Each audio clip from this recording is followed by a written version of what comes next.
stories. This one had a happy ending. They've now been reconnected.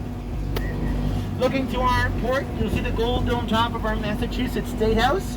When Charles Bulfinch originally designed the building, it leaked.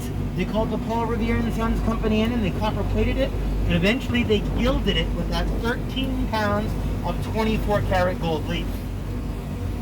That's what I do every time I have a leaky pipe in the basement. I just go down there with a bunch of gold, start covering up over the pipes and stuff like that. That's what everyone does.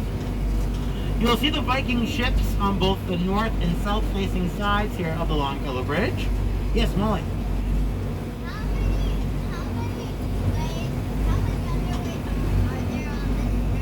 How many are what? How many Viking ships?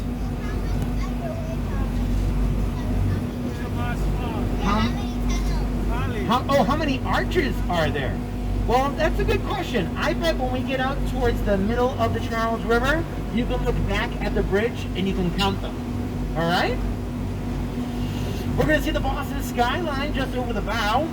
We'll see the dark windows of 1 Dolphin Street to the far right, the Prudential Tower with the horizontal stripes, the vertical antennas, the round crown of 111 Huntington Avenue, and the dark stripe running up to 10,344 panes of blue-green mirror deflected glass, what we saw in the middle of Copley Square, the John Hancock Tower, or the 200 Clarendon Street building. If we're looking over towards Cambridge, onto our starboard side, we'll see a tall concrete building with a white circular object on the top there. It is a Doppler radar. That's the very first Doppler radar in the United States. That's on the top of the campus of MIT, the Massachusetts Institute of Technology. A little further off in the distance, we'll see another crossing over the Charles River. That is the Harvard Bridge, or the Mass Ave Bridge. You'll see a white square, the red triangle, Red Citgo just beneath it to its left. That Citgo sign came this close to becoming a National Historic Landmark.